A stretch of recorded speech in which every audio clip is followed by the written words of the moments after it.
Dear student, welcome to my YouTube channel. এই বছৰ matric পৰীক্ষাত জুবিন গাৰ্গৰ বিষয়ে এই প্ৰশ্নটো আহিব পাৰে। ইতিমধ্যে এই প্ৰশ্নটো সমাজ বিজ্ঞানত দেখিবলৈ পোৱা গৈছে আৰু এই বছৰ মেট্ৰিক পৰীক্ষাত জুবিন গাৰ্গৰ বিষয়ে এই প্ৰশ্নটো আহিব পাৰে। ইয়াতে লিখিছে অসমৰ এখন নক্সা মানচিত্ৰ আঁকা আৰু তাত তলত দিয়াবোৰৰ যিকোনো দুটা নামসহ বহুৱা, অৰ্থাৎ তলত তিনিটা নাম দিছে। এই তিনিটা নাম অসমৰ যি মেপ আছে সেই মেপত বহুৱাব লাগে। ইয়াৰ উত্তৰ তোমালোকে কি লিখিবা? এইখিনি লিখিব নালাগে, এইখিনি জাষ্ট তোমালোকক বুজাবলৈ মই ইয়াতে এড কৰি দিছোঁ। প্ৰথমটো আছে যে এখন বিশ্ব ঐতিহ্য ক্ষেত্ৰ। ইয়াতে তোমালোকে কাজিৰঙা ৰাষ্ট্ৰীয় উদ্যান নাইবা মানাহ ৰাষ্ট্ৰীয় উদ্যান এই দুখনৰ যিকোনো এটা ইণ্ডিকেট কৰিব পাৰিবা। খ নম্বৰত আছে ৰৰৈয়া বিমানবন্দৰ।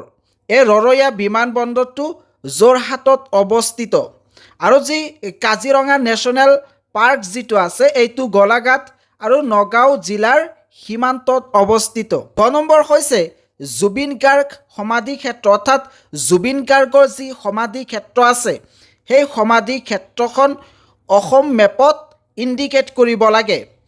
ইয়াতে লিখিছোঁ এইটো গুৱাহাটী চহৰৰ নৱগ্ৰহ শ্মশানত অৱস্থিত, গতিকে মানচিত্ৰত কামৰূপ মহানগৰ জিলাত ইয়াক চিহ্নিত কৰিব লাগিব।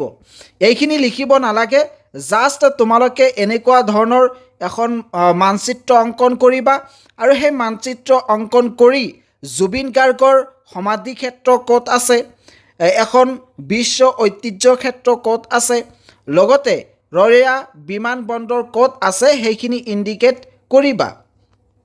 ইয়াতে তোমালোকক দেখুৱাব বিচাৰিছোঁ এয়া হৈছে কামৰূপ মেট্ৰ' আৰু এয়া হৈছে গুৱাহাটী, আৰু এই গুৱাহাটীতেই জুবিন গাৰ্গৰ সমাধি ক্ষেত্ৰ আছে। গতিকে জাষ্ট তোমালোকে ইয়াতে এনেকুৱা এটা ইণ্ডিকেট কৰি দিবা আৰু ইয়াতে জুবিন গাৰ্গ সমাধি ক্ষেত্ৰ লিখিবা। আৰু ইয়াতে হৈছে কাজিৰঙা নেশ্যনেল পাৰ্ক। এই কাজিৰঙা নেশ্যনেল পাৰ্ক গোলাঘাট আৰু নগাঁও সীমান্তত অৱস্থিত আৰু এই গোলাঘাট নগাঁও সীমান্ত হৈছে ইয়াতে। গতিকে ইয়াতে তোমালোকে এটা চিহ্ন দিবা আৰু এই নামটো লিখি দিবা।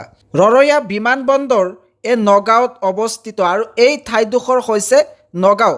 এতিয়া কথা হৈছে যে তোমালোকে এই মেপখন কেনেকৈ মনত ৰাখিবা যে গুৱাহাটী ক'ত আছে, ৰৰৈয়া বিমানবন্দৰ যোৰহাট ক'ত আছে আৰু কাজিৰঙা নেশ্যনেল পাৰ্ক ক'ত আছে।